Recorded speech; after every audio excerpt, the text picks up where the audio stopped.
మనం చదువుకున్నటువంటి వాక్య భాగము యొక్క సందర్భంలో దేవుని యొక్క వాక్యాన్ని ప్రజలకు అందించే ముందు జరిగినటువంటి సంఘటన అండి ఇది. ఏంటండి సంఘటన?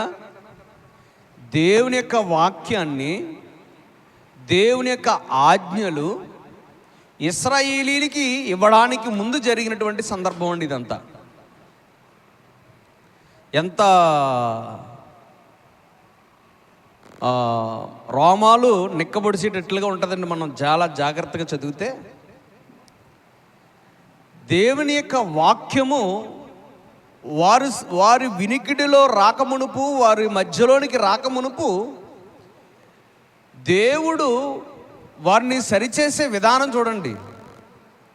అంటే మీకు ఎందుకు చదివి వినిపించాను అంటే, దేవుడు వాక్యాన్ని అందించే ముందు వారిని ఎంత అలర్ట్ చేశాడో చూడండి.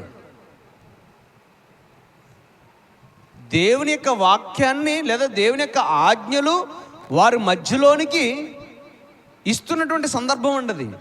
అప్పటి వరకు ఇశ్రాయేలీల యొక్క బ్రతుకుల్లో, జీవితాల్లో దేవుని ఆజ్ఞలు కానీ, దేవుని యొక్క మాటలు కానీ, వారికంటూ ఒక నిబంధన కానీ లేదండి. జీవ నియమము అనే నియమములోనే బ్రతికారండి. వారి భక్తి, వారి విశ్వాసం అంటే నిబంధన లేదండి. అప్పటి వరకు నిబంధన లేదండి. దేవాది దేవుడు వారిని కాపాడుతూ సంరక్షిస్తూ ఉండేవారు. ఆనాటి పితరులు, ఆనాటి జనులు దేవుడికి లోబడి భయపడి బ్రతుకుతూ ఉండేవారు. ఎప్పుడైతే ఈ ఇశ్రాయేలీని బట్టి తీసుకొచ్చాడో ఇక నిబంధన ఇవ్వడానికి ముందుగా ఈ సందర్భం జరిగిందండి. ఎంత గొప్ప అద్భుతమైనదంటే వాళ్ళు వణికిపోయారటండి. దేవుని యొక్క వాక్యం అందించే సమయంలో ఒక కొండ మీదకి మోసేని రమ్మని, ఆ కొండ మీద దేవుని దర్శనానికి దేవుడు ప్రత్యక్షమవుతాడనగా అక్కడ ఏం జరిగిందంటే మేఘము ఒక రకమైనటువంటి రంగు వచ్చిందటండి. ఉరుములు, మెరుపులు వచ్చేయటండి. ఆ శబ్దాలు చూసి వణికిపోయారటండి అక్కడ ఉన్న వాళ్ళందరూ. ఆ శబ్దాలు చూసి వణికిపోయారటండి. మోసేనేమన్నాడంటే, ఇదిగో నీవు నా దగ్గరికి రాకమునుపు నువ్వు వారితో ఒక మాట చెప్పి వెళ్ళి, పొరపాటున ఈ కొండ దగ్గరికి రాకూడదు, ఈ పర్వతం దగ్గరికి రాకూడదు. ప్లస్ అలా ఎలా ఉండాలంటే, నేను ఈ సీనాయి కొండ మీద దిగేసరికి వాళ్ళు చాలా పరిశుద్ధంగా ఉండాలి. ఎందుకనంటే దేవుని యొక్క నిబంధన చాలా పవిత్రమైనది, పరిశుద్ధమైనది. దేవుని యొక్క ఆ వాక్కు ఎంత గొప్పదో వారికి తెలియచేయడానికి దేవుడు వాళ్ళని ఎంత ప్రిపేర్ చేశాడో చూడండి. ఆఖరికి ఆయన ఏమన్నాడంటే, మీ బట్టలు ఉతుక్కొని అన్నాడండి. మీ బట్టలు ఉతుక్కోవాలి. పురుషుడు స్త్రీని చేరకూడదు, స్త్రీ పురుషుని చేరకూడదు. వారు వేరుగా ఉండాలి, అపవిత్రపరచకూడదు వాళ్ళు. ఎందుకంటే నా వాక్యం మీ మధ్యలోకి వస్తుంది, నా నిబంధన మీ మధ్యలోకి వస్తుంది. అప్పుడు మీరు ఎలా ఉండాలంటే పవిత్రంగా ఉండాలి అన్నది. అంటే ఈ మాట ఎందుకు చదివించానంటే, దేవుని యొక్క వాక్యం చాలా విలువైందండి. దేవుని యొక్క వాక్యం చాలా విలువైందండి. దేవుని యొక్క వాక్యానికి ఎంత ప్రాధాన్యత ఇచ్చాడో చూడండి దేవుడు, ఎంత ప్రాముఖ్యతనిచ్చాడో చూడండి దేవుడు. ఈ రోజున దేవుని యొక్క వాక్యానికి ఇంత విలువనివ్వగలిగితే, దేవుని యొక్క వాక్యానికి ఇంత విలువనివ్వగలిగితే దేవుడు ఎంత ఆనందిస్తాడో అనండి. ఎందుకంటే ఆయనే స్వయంగా మోసేతో అన్నాడండి, వాళ్ళని బీ ప్రిపేర్, వాళ్ళని జాగ్రత్త పరచు, వాళ్ళు చాలా జాగ్రత్తగా ఉండాలి, వాళ్ళు పరిశుద్ధంగా ఉండాలి అని వాళ్ళని ఎంత అలర్ట్ చేశాడో దేవుడు. అటువంటి వాక్యము వారి మధ్యలోనికి వచ్చే సమయంలో జరిగిన సందర్భం ఇదండి. అప్పుడు ఆయన ఈ మాట చెబుతూ ఏమన్నాడంటే, మిమ్మల్ని ఎలాగైతే గ్రద్ద తన రెక్కల మీద ఎలాగైతే పిల్లలు మోసుకొచ్చిందో, ఆ మాట నాడు చూడండి, నేను ఐగుప్తులో ఏమి చేసితునో, 4వ వచనం కదా, నేను ఐగుప్తీయులకు ఏమి చేసితునో జ్ఞాపకం చేసుకోండి. కామ పెట్టాడండి అక్కడ. మీ విషయంలో మీ కొరకు నేను ఐగుప్తుల విషయంలో ఏం చేశానో గుర్తు తెచ్చుకోండి. ఏమండి, నేను ఏం చేశాను ఐగుప్తీయులకి? మిమ్మల్ని కాపాడాలని, మిమ్మల్ని విడిపించాలని, మిమ్మల్ని సంరక్షించాలని, మీరు నా ప్రజలని వాళ్ళకి నిరూపించడానికి, మీ పక్షాన నేనున్నానని వారికి తెలియపరచడానికి నేనేం చేశానో అన్నాడండి. నేనేం చేశానో, ఐగుప్తులకి నేనేం చేశానో అన్నాడు. ఏం చేశాడండి ఆయన? వారి పక్షాన మహోన్నతుడున్నాడని తెలియపరిచాడండి. ఎలా తెలియపరిచాడండి? మీకు చాలాసార్లు చెప్పాను. కర్రను పాముగా మార్చి చూపించాడు, నీళ్ళను రక్తగా మార్చి చూపించాడు, పగలను చీకటిగా మార్చి చూపించాడు, మిడతలను రప్పించాడు, భయంకరమైన పేర్లు రప్పించాడు, కప్పలను రప్పించాడు, దద్దుర్లను రప్పించాడు, ఆకాశం నుండి వడగండ్లను కురిపించాడు. ఇదంతా నా పవర్, నా శక్తి. నా శక్తి మీ పక్షాన ఉంది. అది వారికి తెలియజేసేటట్లుగా చేసి చూపించాను కదా. ఏం చేశానో అనగానే దాని వెనకాల ఇంత అర్థం ఉందండి. ఏం చేశానో అనగానే దాని వెనకాల ఇంత అర్థం ఉందండి. ఆఖరికి ఐగుప్తీయుల యొక్క కఠిన హృదయాన్ని బట్టి వారి ఇంటిలో ప్రతి మగ సంతానాన్ని చంపేశాడండి. అప్పుడు వారిలో భయం పుట్టుకొచ్చిందండి, వణుకు పుట్టుకొచ్చిందండి. ఇజ్రాయేలీని వెళ్ళిపోమని పంపించేశారండి. అప్పుడు ఆ మాట చూడండి, మిమ్మును గద్ద రెక్కల మీద మోసి నా యొద్దకు మిమ్మును నెట్లు చేర్చుకుంటునో మీరు చూచితిరి. గ్రద్ద తన రెక్కల మీద ఎవరిని ఎక్కించుకుంటుంది? తన పిల్లల్ని ఎక్కించుకుంటుందండి. గ్రద్ద తన రెక్కల మీద దేన్ని ఎక్కించుకుంటుందండి? నా పిల్లలు అనుకుంటుందండి గ్రద్ద. నా పిల్లలకు ఏటి అపాయం రాకూడదు అనుకుంటుందండి గ్రద్ద. క్రింద పడకూడదని వాటి రెక్కల మీద ఎక్కించుకుంటుందండి. అదెంత కాపాడుకుంటుందంటే ఎవ్వరికి అందని ఎత్తులో తన పిల్లల్ని ఆ ప్రయాణం అలా మీద ఎక్కించుకుని వెళ్తుందండి, ప్రయాణం చేస్తుందండి. దానికి ఉన్నంత ప్రొటెక్షను ఇంకా దేనికి ఉండదండి. దాని పిల్లలకి ఇచ్చేంత ప్రొటెక్షన్ అంత గొప్పదండి. గ్రద్ద తన పిల్లల్ని కాపాడుకునే ప్రయత్నంలో అది చాలా ప్రయాసపడుతుందండి. ఒక తల్లి, ఒక తండ్రి మాదిరి దాంట్లో కనబడద్దండి. తల్లి పిల్లల్ని ఎలా సంరక్షించుకుంటుందో, తండ్రి తన పిల్లల్ని ఎలా కాపాడుకుంటాడో గ్రద్ద దగ్గర నుంచి చాలా సంగతులు నేర్చుకొచ్చాడు. తన పిల్లల కొరకు అది చాలా కష్టపడద్దండి. ఆహారం పెట్టడానికి ఎంతో ప్రయాణం చేస్తుందండి. ఈయన దేనితో పోల్చుకున్నాడండి? దేవుడు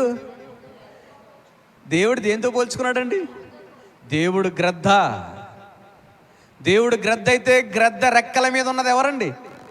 ఇజ్రాయేలీలండి. ఎంత గొప్ప పోలికండి. తన రెక్కల మీద ఇజ్రాయేలీని మోసానన్నాడండి. ఎంత గొప్ప పోలికండి, ఎంత గొప్ప పోలికండి. మిమ్మల్ని నా రెక్కల కింద మోసుకొచ్చానయ్యా అన్నాడండి ఇజ్రాయేలీల్ని. చాలామంది తల్లిదండ్రులు చూడండి, రెక్కల కష్టంరా మీరు, నా రెక్కల కష్టంరా మీరు అంటారండి. తండ్రి ఏమంటారండి? నా రెక్కల కష్టంరా మీరు ఇలా చదివారు, మీరు ఇలా ఉద్యోగం చేస్తున్నారు, మీరు ఇలా బాగున్నారంటే మా రెక్కలు నలిగిపోతేనే మీరు ఇలా ఉన్నారు అంటారండి. మా రెక్కలు ముక్కలైతేనే మీరు ఇలా ఉన్నారు అని అంటారండి. తల్లి చేసిన పని, తండ్రి చేసిన పని ఎవరి గురించండి? కేవలం వారి పిల్లల కోసమేనండి. వారి ప్రయాస, వారి కష్టం. కొంతమంది ఉంటారండి, కొంతమంది పిల్లల్ని పట్టించుకోలేని వాళ్ళు ఉండొచ్చు, కానీ ఎక్కువ శాతం ఎవరుంటారండి? పిల్లల కోసం ప్రయాసపడే వాళ్ళు చాలా ఎక్కువ శాతం ఉంటారండి. చాలా ఎక్కువ శాతం ఉంటారండి. చూడండి, ఒక గ్రద్ద పిల్లలు. గ్రద్దేమో దేవుడైతే పిల్లలైతే ఇశ్రాయేలీలు, ఈనాడు మనం.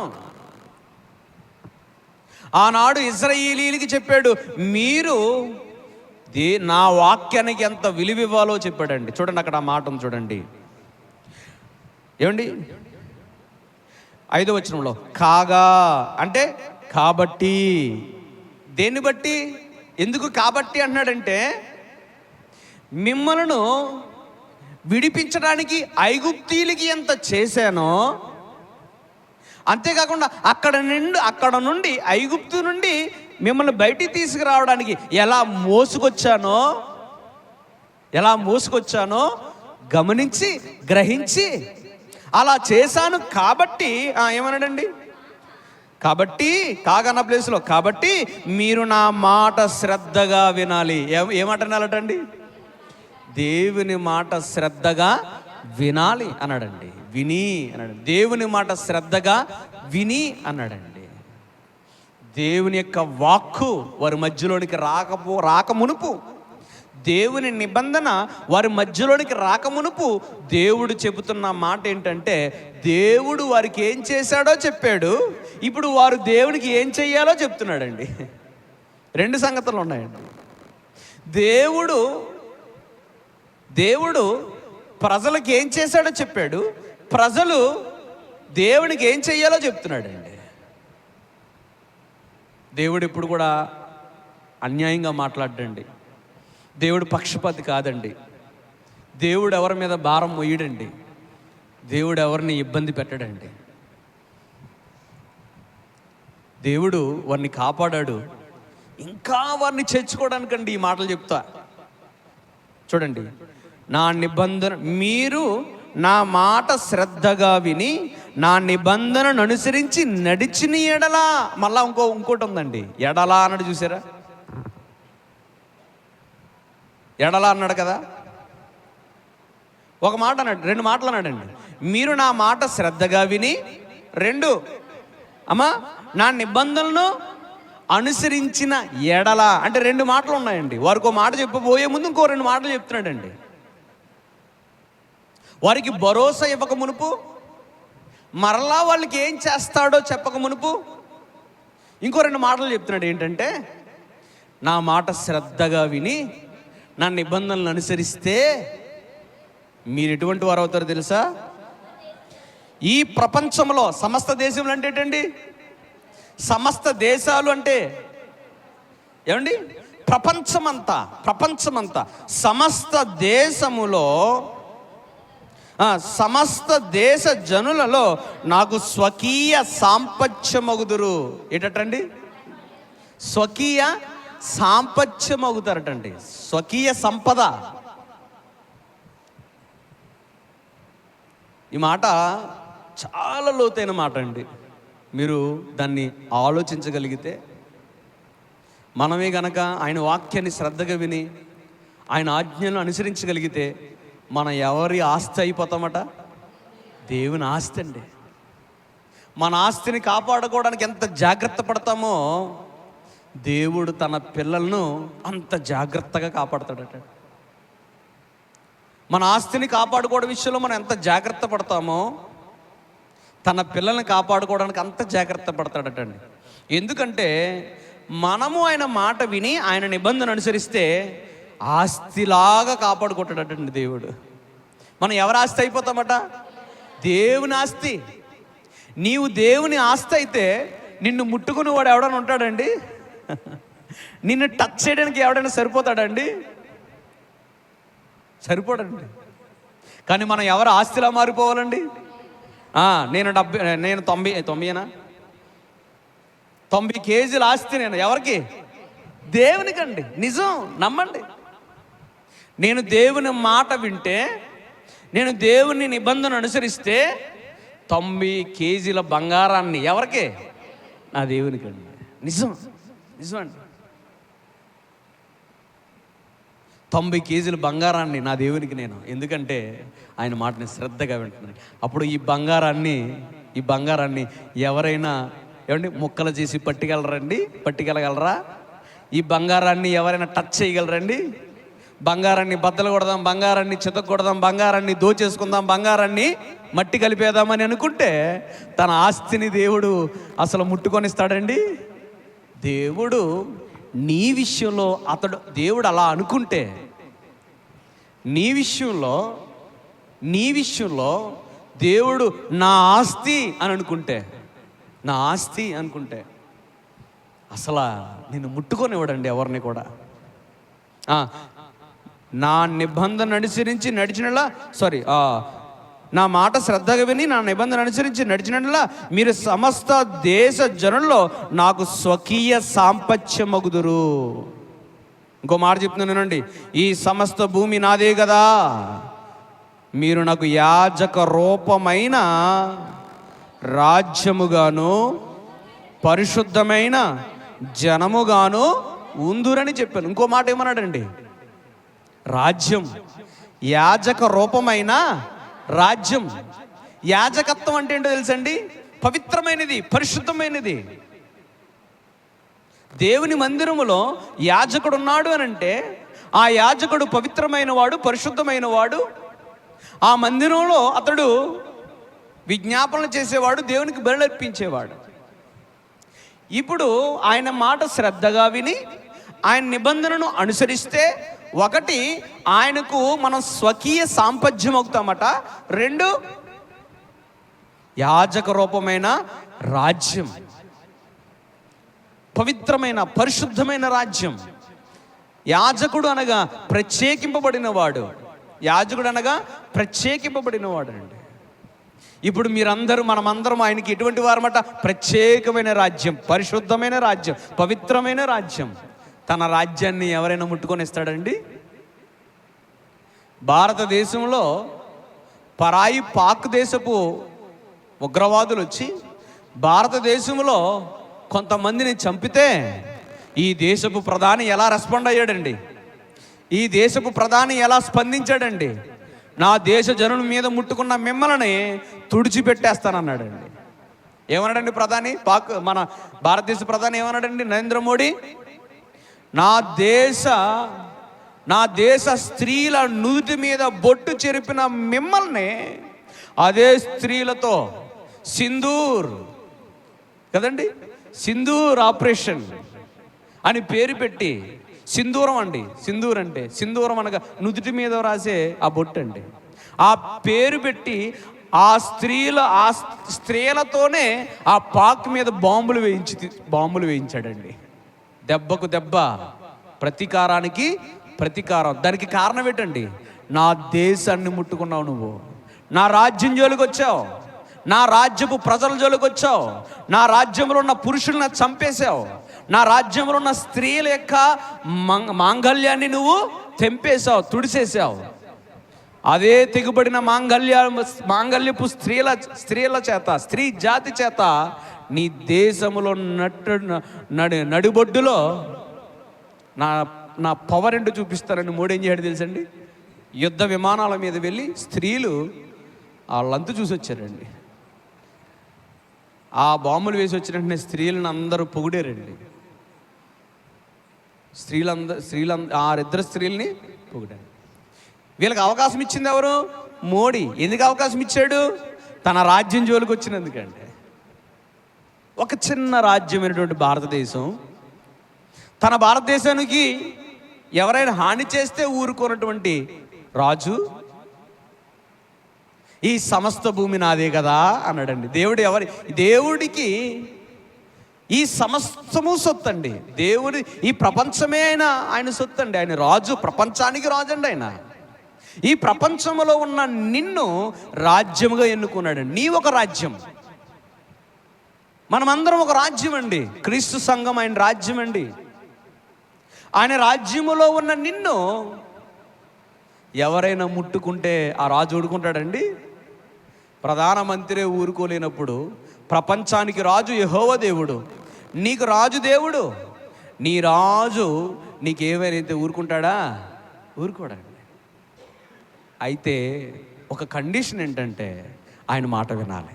ఎవరి మాట వినాలండి? ఆయన మాట శ్రద్ధగా వినాలండి. ఆయన నిబంధనను అనుసరించాలండి. ఆయన వాక్యం ఏం చెబుతుందో అలా బ్రతకాలండి. ఆయన వాక్యం ఏం చెబుతుందో ఆ మాటలు వినాలండి, గ్రహించాలండి. కాకపోతే జరిగేది ఏంటంటే మనము వినుట మట్టుకు విందుము కానీ దాన్ని గ్రహింపరండి. ఎన్నిసార్లు వాక్యం వినబడుతున్నా, దైవ సేవకుడు ఎన్ని మాటలు చెబుతున్నా, హెచ్చరిస్తున్నా, గద్దిస్తున్నా, ఒకే ఒక మాట ఏంటంటే ఎలా సాధ్యం, ఆయన అలాగే చెప్తాడు. కష్టం అంటారా?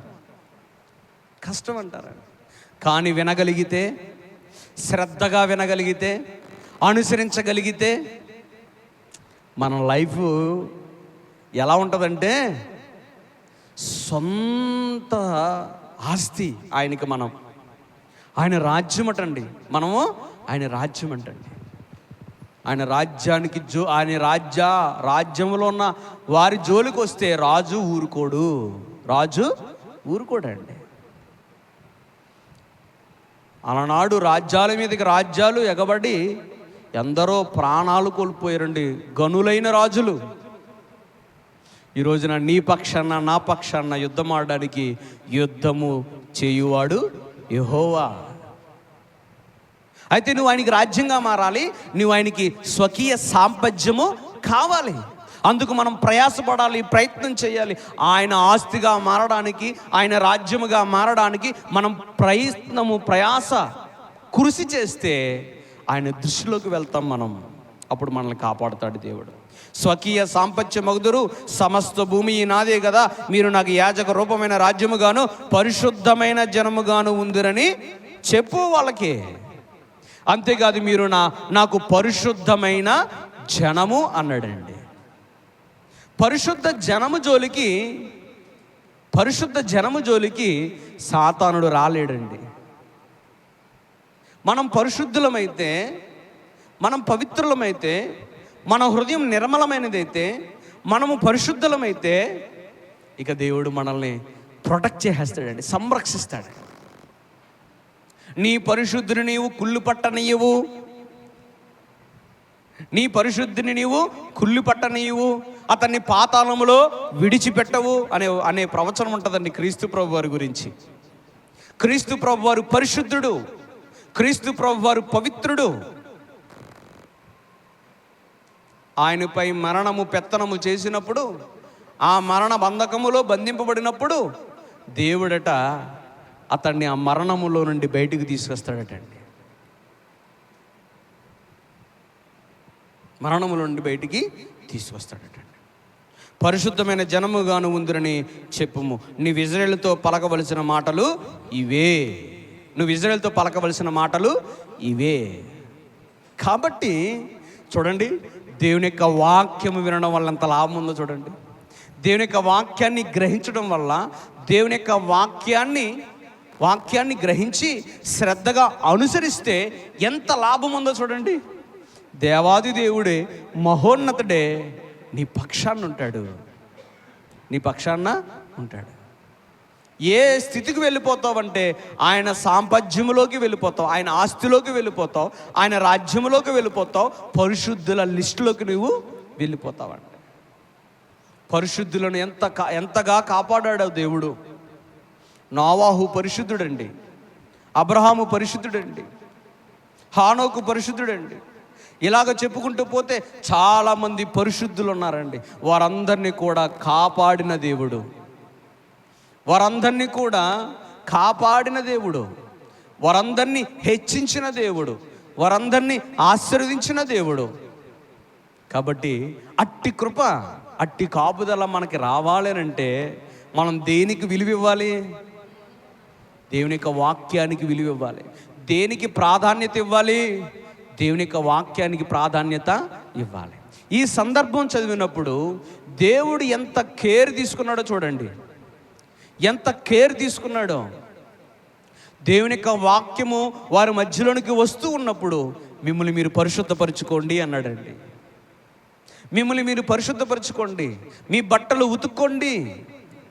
ఈ రోజున మనము దేవుని సన్నిధికి వస్తున్నప్పుడు, దేవుని మందిరములో దేవుని యొక్క వాక్యాన్ని వినడానికి, దేవుని స్తుతించడానికి, దేవుని మహిమపరచడానికి మనం సిద్ధపడి వస్తున్నప్పుడు చాలా పవిత్రంగా రావాలి. వాళ్ళు వణుకుపోయారటండి. దేవుని యొక్క వాక్యము, దేవుని యొక్క ఆ యొక్క మహిమ ఆ కొండ మీదకి రాగానే ఆ కొండ మీద ఉన్నటువంటి ఆ మహిమను చూసి, ఆ మెరుపులు చూసి, ఆ మేఘాలు చూసి, ఆ స్వరము చూసి, ఆ బోరధ్వని చూసి వాళ్ళు భయాందోళనకి గురైపోయారటండి. అమ్మో ఏమైపోద్దో, అమ్మో ఏమైపోద్దో. దేవుడు మాట్లాడాడటండి. నేను తప్ప వేరొక దేవుడు మీకు ఉండకూడదని చెప్పాడటండి. నేను తప్ప వేరొక దేవుడు మీకు ఉండకూడదు అని చెప్పాడటండి. అంతేకాక నేనే దేవుడని యెహోవాను అని చెప్పాడండి. నీ దేవుడని యెహోవాను నేనే అన్నాడండి. నేను తప్ప వేరొక దేవుడు మీకు ఉండకూడదు అన్నాడండి. అంతేకాకుండా నీ దేవుడని యెహోవా నామమును వ్యర్థముగా ఉచ్చరింపకూడదు అని చెప్పాడండి. అంతేకాకుండా విశ్రాంతి దినమును పరిశుద్ధముగా ఆచరించుట జ్ఞాపకం ఉంచుకో అని చెప్పాడండి. ఇలాగున 10 ఆజ్ఞలు చెప్పిన తర్వాత వాళ్ళు మాట అన్నారు చూడండి. 18వ వచనం, ప్రజలందరూ ఆ ఉరుములు, ఆ మెరుపులు, ఆ బూరధ్వనియు, ఆ పర్వత ధూమమును చూచి భయపడి తొలిగి దూరముగా నిలిచి ఏమన్నారండి? దేవుడు సీనాయి కొండ మీదకి వచ్చి సీనాయి కొండ మీద మోసేతో మాట్లాడి కొన్ని ఆజ్ఞలు ఇవ్వగానే ఆ స్వరము విని, దేవుని యొక్క స్వరము విని మోసే ఆ స్వరములో వినపడుతున్నటువంటి ఆ మాటలు ఒక పలక మీద రాస్తూ ఉంటుంటే కిందన్న వాళ్ళు ఈ సంఘటన అంతా చూస్తున్నారటండి. ఆ పైన జరుగుతున్న సంఘటన అంతా చూస్తున్నారటండి. ఆ మెరుపులేంటి, ఆ స్వరం ఏంటి, ఆ ఉరుములేంటి, ఆ గాంభీర ధ్వని ఏంటి, ఆ బోర ధ్వనులేంటి, ఆ మహిమేంటి, ఆ మేఘమేంటి అని ఆశ్చర్యపోయి ఎప్పుడైతే మోసే కిందకు వచ్చాడో మోసేతో అంటున్నారండి వీళ్ళు, నీవు మాతో మాట్లాడు మేము వింటాం, నువ్వు మాతో మాట్లాడు మేము వింటాం, దేవుడు మాతో మాట్లాడినలా మేము చచ్చిపోతాం అన్నారండి. నువ్వు కాబట్టి నిలబడావు కానీ మోసే, నువ్వు కాబట్టి వినగలిగావు మోసే ఆ స్వరాన్ని అంత దగ్గరగా ఉండి, నువ్వు కాబట్టి చూడగలిగావు ఆయన మహిమను. అమ్మో ఆయన దగ్గరికి మేము రాలేము, ఆయన మాట మేము వినలేం, ఆయన స్వరాన్ని కానీ ఆయన మహిమ కానీ మేము చూడలేం. నువ్వే మాట్లాడు, నీవు మాతో చెప్పు. ఆయన మాత్రం మేము ఎదుర్కొనే శక్తి మాకు లేదు. ఎక్కడో ఉన్నాడండి, సీనాయి పర్వతం మీద ఉన్నాడండి మోసే. కిందున్న జనులు ఆ సంఘటనలన్నీ చూసి భయపడిపోయారండి. మేము చచ్చిపోతాం అన్నారండి. ఆ మాట వింటే మేము చచ్చిపోతాం. ఈ రోజున వాక్యం విని ఎవరి హృదయంలో బాధపడగలుగుతున్నారు చెప్పండి? ఎవరు వాక్యాన్ని విని దాన్ని స్వీకరించగలుగుతున్నారో చెప్పండి? ఎవరు ఏ వాక్యాన్ని విని భయపడుతున్నారో చూడండి. ఎవరు ఏ వాక్యం విని మారు మనసు పొందుతున్నారో చెప్పండి? ఏ వాక్యము మనల్ని భయపెట్టగలుగుతుందో చూడండి. ఒక్క వాక్యం కూడా మనల్ని భయపెట్టలేకపోతుంది కదండి. అంటే మనం దానికి ప్రాధాన్యత ఇవ్వక, దాని విలువ మనకు తెలియక, సేవకుడు నోటంట వచ్చే ఆ అమూల్యమైనటువంటి మాటలు చెవిని పెట్టక, వాటి శక్తి తెలియక దానికి మనం భయపడట్లేదండి. దేవుడు చూస్తున్నాడు, దేవుడు గమనిస్తున్నాడు, జాగ్రత్త జాగ్రత్త అన్న మనకి భయం లేకపోతుంది అని అంటే దానికి గల కారణం మనం దానికి ఇచ్చే ప్రాధాన్యత లేదన్నమాట. భయపడట్లేదు మనం, ఆ వాక్యానికి భయపడడం లేదు, ఆ మాటలకి మనం భయపడడం లేదు. కనుకనే మనలో మార్పు అనేది లేదు, భయం అనేది లేదు, భక్తి జీవితం అనేది లేకుండా పోతుందండి. కానీ ఇశ్రాయేలీలు ఆ సీనాయి కొండ మీద దేవాది దేవుడు అంటున్నాడు, నీ దేవుడని యెహోవాను నేనే అనగా. అంతకుముందు వారి జీవితాల్లో దేవుళ్ళు చాలామంది ఉన్నారండి. వారి జీవితాల్లో చాలామంది దేవుళ్ళు ఉన్నారండి, విగ్రహాలు ఉన్నాయండి, దేవతలు ఉన్నాయండి. ఐగుప్తులో ఎంతోమంది దేవుళ్ళని పూజించారండి వాళ్ళు. ఎప్పుడైతే నీ దేవుడని యెహోవా నేనే అనగానే వీళ్ళ గుండెల్లో రైళ్లు పరిగెట్టాయండి. అమ్మో, ఇప్పుడు వరకు మా హృదయాల్లో చాలామంది దేవుళ్ళు ఉన్నారు. ఇప్పుడు ఈయన స్వరం చూసాం. అప్పటి వరకు విగ్రహాలు మాట్లాడడం చూడలేదండి వాళ్ళు. అప్పటి వరకు వారు నమ్మిన దేవతలు కానీ దేవుళ్ళు కానీ వారు ఇటువంటి సంఘటనలు చేయడం వారు వినలేదు, చూడలేదండి. ఎప్పుడైతే దేవుడు ఆ సీనాయి కొండ మీద ఇంత శబ్దం, మహిమ, స్వరం వినారో, అమ్మో దేవుడా అనగానే వాళ్ళు గుండెల్లో వణుకు పుట్టేసిందండి. ఎప్పుడు వినలేదు మేము, ఏ దేవుని స్వరం వినలేదు, ఎప్పుడు ఏ మహిమ చూడలేదు మేము, ఎప్పుడు ఇంత భయంకరమైనటువంటి ప్రకృతిలో మార్పులు మేము ఎప్పుడు చూడలేదు. ఎన్ని మంది దేవతలను విన్నాము, ఇంతమంది దేవతలను పూజించాము, కానీ ఈ దేవుడు ఏంటి ఇంత భయంకరంగా ఉన్నాడు, ఈ దేవుళ్ళు ఏంటి ఇంత శక్తి ఉందని వారిలో చాలా భయంకరమైనటువంటి భయం, ఆందోళన వచ్చిందని. నీ దేవుడని యెహోవా నేనే అనగానే వారి గుండెల్లో రైలు పరిగెట్టాయి, రథాలు పరిగెట్టాయి. అప్పుడు లేవు రైళ్ళు, ఇప్పుడు ఉన్నాయి రైళ్ళు. అప్పుడు వారి గుండెల్లో ఏం పరిగెట్టాయండి? రథాలు, గుర్రపు డెక్కల సౌండ్ వినపడింది అన్నమాట అండి వారి గుండెల్లో. ఒకసారి చూడండి, భయం వేసినప్పుడు మన గుండె శబ్దం మనకే వినపడుతూ ఉంటుంది. బాగా భయం వేసేసింది అనుకోండి, టెన్షన్ వచ్చేసింది అనుకోండి, మన గుండె శబ్దం మనకే వినపడద్దండి. మన గుండె అదురు మనకు కనపడుతూ ఉంటుందండి. ఈ షర్ట్ చూడండి ఎగురుతూ ఉంటుందండి, ఒక్కోసారి అదురుతూ ఉంటుందండి. ఇది వినకూడదు విన్నప్పుడు. అప్పులోడు ఇంటికి వచ్చాడు అనుకోండి, ఇంటికి తాళమేహతను అన్నాడు అనుకోండి, వేసేసాడు అనుకోండి, గుండె అదురుపోద్దన్నమాట. నీ దేవుడని యెహోవా నేనే అనగానే ఇంకో మాట అన్నాడండి ఆయన, నేను తప్ప వేరొక దేవుడు మీకు ఉండకూడదు అనగానే అప్పటికే చాలామంది దేవుళ్ళు ఉన్నారండి వాళ్ళ హృదయాల్లో. భయం వేసేసిందండి. అప్పటికే చాలామంది వాళ్ళ హృదయాల్లో దేవుళ్ళు ఉన్నారండి, వేరే దేవుళ్ళు ఉన్నారండి. కానీ ఈ దేవుడు అంటున్నాడు నేను తప్ప వేరే దేవుడు మీకు ఉండకూడదు అనగానే భయం పుట్టుకొచ్చిందండి. నా పరిశుద్ధమైనటువంటి నామమును మీరు వ్యర్థముగా ఉచ్చరింపకూడదు అన్నారండి. అప్పటికే చాలా సనుగులు సనిగేరండి వీళ్ళు. ఈ ఎర్ర సముద్రం రాగానే వాళ్ళు ఏమన్నారండి, ఈ సముద్రంలో మమ్మల్ని చంపేయడానికి తీసుకొచ్చావా, ఐగుప్తుల చేతిలో పడేసి మమ్మల్ని చంపడానికి తీసుకొచ్చావా? అప్పటికే వాళ్ళు ఏమన్నారండి, ఈ దేవుణ్ణి నమ్ముకుని, ఈ మోసేని నమ్ముకుని ఇక్కడికి వచ్చి పడ్డాం, మేము బతుకుతామో చస్తామో, నడండి ఐగుప్తుకి వెళ్ళిపోదామని అప్పటికే మూలుక్కున్నారండి వీళ్ళు. అప్పటికే అపనమ్మకం వచ్చేసిందండి. సీనాయి పర్వతం రాకమునుపు చేదు నీళ్ళు వచ్చాయి. ఈ చేదు నీళ్ళ చేత మమ్మల్ని చంపేద్దాం అనుకున్నావా మోసే? అప్పటికే చాలా సరుక్కున్నారండి. దేవుడు అన్నాడు, నీ దేవుడైన యెహోవా నామమును మీరు వ్యర్థముగా ఉచ్చరింపకూడదు. ఈనాడు మనం కూడా మన గుండెల్లో మన దేవుడు ఉండాలి, మన హృదయంలో మన దేవుడు ఉండాలి. మన దేవుని నామమును ఇప్పుడు కూడా వ్యర్థంగా ఉచ్చరించకూడదండి. ఇంకో మాట అన్నారండి, విశ్రాంతి దినమున పరిశుద్ధముగా ఆచరించుటకు జ్ఞాపకం ఉంచుకో. వాళ్ళకు ఇంకో మాట చెప్పాడండి, మీరు ప్రతి విశ్రాంతి దినాన హోలీనెస్, పరిశుద్ధతో మీరు ఉండాలి, పరిశుద్ధంగా ఆచరించాలి విశ్రాంతి దినాన్న. వాళ్ళు గుండెల్లో రైళ్లు పరిగెట్టేసేయండి. వ్యభిచరించవద్దు, దొంగిలించొద్దు, నరహత్య చేయొద్దు, పొరుగు అనేది ఆశించొద్దు అని చెబుతున్నప్పుడు, నీ పొరుగు వారిని ప్రేమించవాలని చెబుతున్నప్పుడు